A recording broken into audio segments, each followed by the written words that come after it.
doa kaum mukminin kepadanya, ya. Jadi sebab yang keempat adalah doa, ya. Di antara dalil yang menunjukkan bahwasanya dosa seseorang itu bisa dihapuskan oleh Allah Subhanahu wa taala dengan doa seorang mukmin untuknya adalah salat jenazah. Salat jenazah. Bukankah ketika seorang meninggal kemudian dia disolati, seorang berdoa kepada Allah Subhanahu wa taala, Allahumma ighfir lahu, ya Allah ampunilah dosanya, warhamhu wa'afihi wa'fu anhu wa akrim nuzulahu wassi' madkhalahu waghsilhu bil ma'i wath thalji wal barad ila akhirih. Ya. Kata Nabi sallallahu alaihi wasallam, ma min mayyitin yusalli alaihi ummatun minan nasi minal muslimin yablughuna an yakunu mi'ah fayashfa'una lahu illa syuffi'u fihi. Kata Nabi sallallahu alaihi wasallam, ma min mayyitin yusalli alaihi ummatun minan nasi minal muslimin.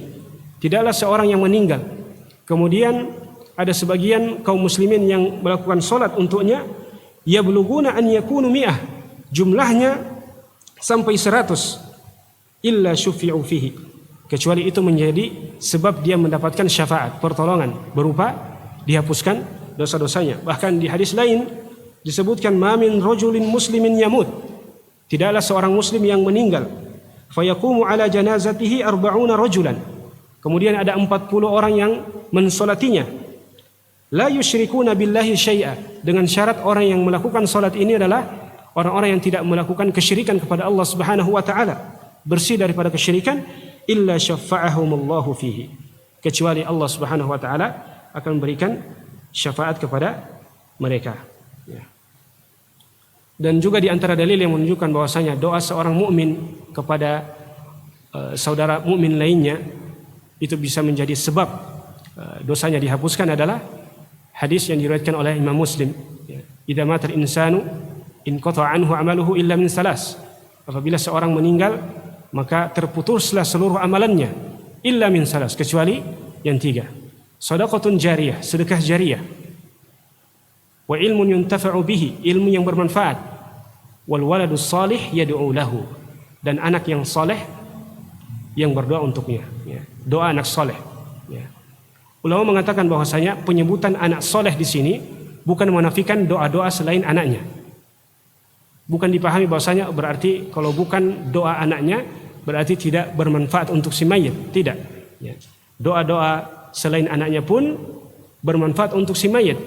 Tapi di sini khusus bidzikr, ya, disebutkan secara khusus anak soleh karena memang yang paling orang yang akan mengingat kita ketika mati, ya, itu mungkin orang lain akan melupakan kita, tapi yang akan mengingat kita adalah anak. Bukan hanya sekedar anak, tapi anak soleh. Makanya investasi terbaik seorang muslim di dunia ini adalah, salah satunya adalah anak soleh. Anak soleh. Kemudian sebab yang kelima adalah orang-orang yang beramal soleh untuknya setelah dia meninggal dunia, atau amalan soleh yang diniatkan untuk si mayit. Amalan soleh yang diniatkan untuk si mayit, ya. Imam Syafi'i rahimahullahu ta'ala mengatakan, yalhaqu al-mayyitu min fi'li ghairihi wa amalihi thalath, hajjun yu'addi anhu wa malun yutasaddaqu bihi anhu aw yuqda wa du'a, ya. Ada 3 amalan yang bermanfaat untuk orang yang sudah meninggal. Yang pertama adalah hajjun yu'adda anhu, haji yang dilakukan untuknya. Artinya dia sudah meninggal, misalkan kita punya orang tua yang sudah meninggal, kemudian kita sudah pernah berhaji dan mau haji lagi dengan tujuan pahala daripada haji ini untuk orang tua kita, maka insya Allah pahala itu sampai. Kemudian amalan yang kedua adalah wa malun yutasaddaqu bihi, dan juga harta yang kita sedekahkan. Kita sedekahkan harta kita dengan niat pahalanya untuk orang tua kita misalkan yang telah meninggal, maka ini juga bermanfaat untuk si mayit. Misalkan ada pembangunan masjid, kemudian kita infakkan atas nama orang tua kita, maka ini juga bermanfaat untuk si mayit tadi. Wa doa. Kemudian sebab yang kedua adalah doa untuk orang yang telah meninggal. Adapun amal saleh selain 3 ini, maka menjadi khilaf di antara para ulama. Sebagian mengatakan bahwasanya pahala daripada amalan tersebut sampai.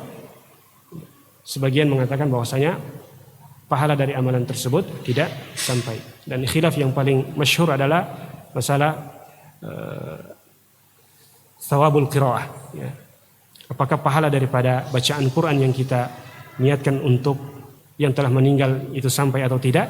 Ya, ini merupakan khilaf yang bisa dibilang khilaf yang sangat kuat di antara para ulama, walaisa mahalluhu, dan ini bukan tempatnya.